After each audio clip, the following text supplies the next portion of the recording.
Kabupaten Kota Waringin Barat hingga Kalimantan Tengah yang semoga selalu dimuliakan oleh Allah Subhanahu wa Ta'ala. Para hadirin yang semoga selalu dimuliakan oleh Allah Subhanahu wa Ta'ala. Perkenankanlah pada kesempatan yang baik ini saya akan menyampaikan pidato dengan judul Terorisme Merupakan Musuh Islam.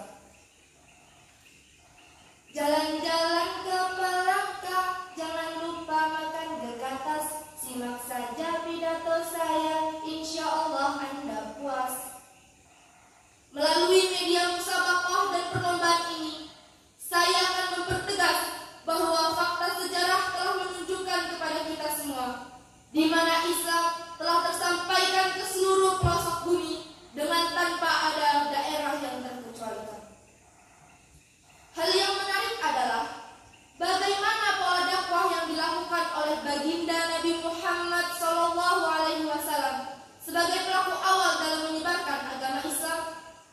Surat An-Nahl ayat 125 menjelaskan bahwa ada 3 metode, yaitu pertama, dakwah dengan hikmah, yaitu berbuat dengan seharusnya dan pada waktu yang semestinya. Wujudnya adalah suri tauladan secara totalitas, sepenuh hati dan tanpa pamrih dalam berdakwah.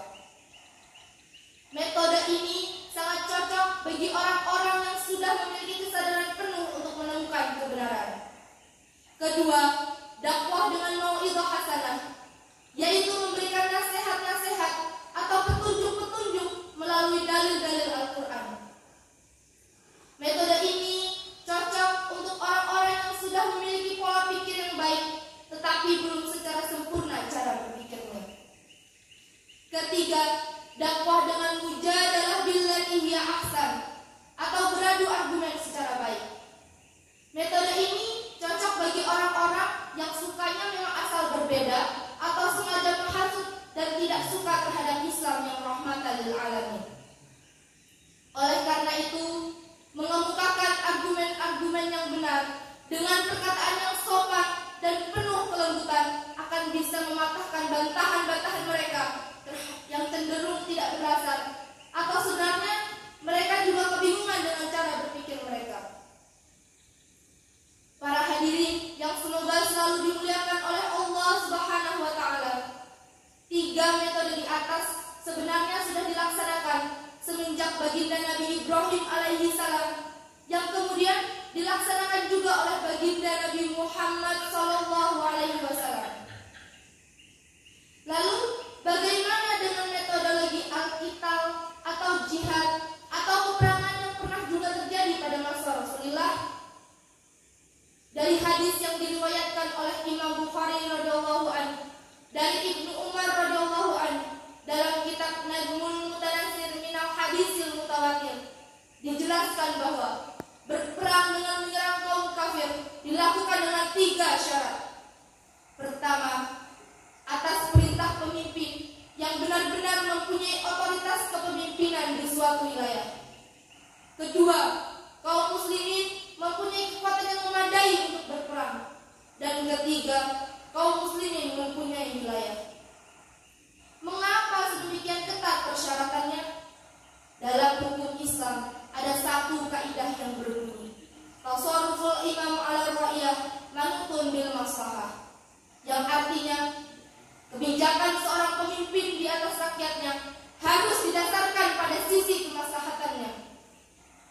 Oleh karena itu, perang tidak hanya didasarkan atas nafsu atau kemarahan yang tidak dipikirkan dampak-dampak selanjutnya. Jihad atau qital yang dilakukan dengan serampangan tidak akan membawa kemaslahatan bagi kaum muslimin. Justru akan menyulitkan kaum muslimin serta menjadikan kebencian orang-orang non-muslim terhadap Islam.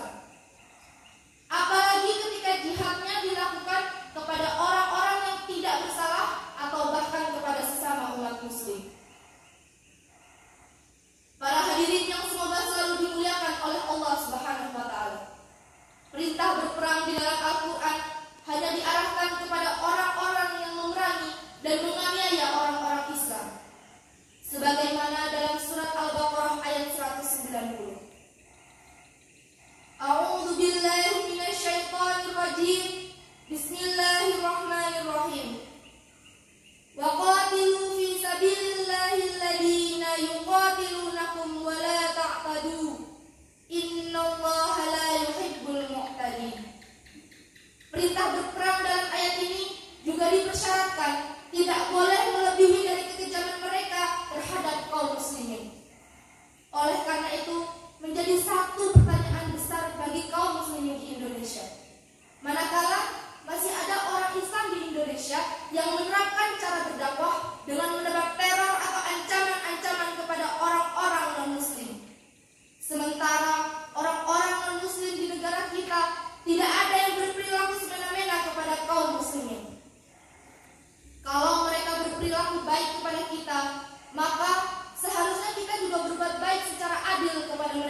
amwalikum wa lam yukhrijukum min diyarikum an tabarruhum wa tuqsitu ilaihim innallaha yuhibbul muqsitin. Artinya, Allah Subhanahu wa taala tidak melarang kamu berbuat baik dan berlaku adil terhadap orang-orang yang tidak memerangimu dalam urusan agama dan tidak mengusir kamu dari kampung halamanmu. Sesungguhnya Allah mencintai orang-orang yang berbuat adil.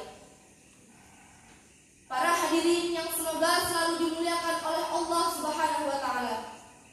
Perilaku pengeboman bunuh diri yang dimaknai sebagai tindakan jihad fi sabilillah merupakan pemahaman yang sesat dan justru akan semakin menjadikan orang-orang non-muslim menjauh dari Islam.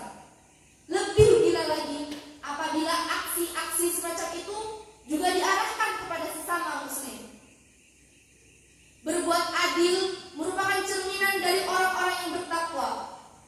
Bagaimana kita bisa menjelaskan kepada orang lain bahwa kita merupakan orang yang bertakwa bila kita masih berbuat zalim kepada orang lain dengan berbuat yang melebihi batas-batas yang ditentukan oleh syariat Islam? Sebagai kaum muslim, kita harus secepatnya bergerak bersama untuk menyadarkan saudara-saudara kita sesama muslim yang masih salah dalam memahami metodologi dakwah yang telah diajarkan oleh baginda Nabi Muhammad SAW. Oleh karena itu, gerakan-gerakan yang dinyatakan sebagai gerakan membela Islam akan tetapi dilakukan dengan cara menebar teror atau ancaman-ancaman kepada pihak lain, pada dasarnya merupakan gerakan-gerakan yang akan menjatuhkan Islam, dan hal tersebut merupakan musuh dalam selimut bagi Islam.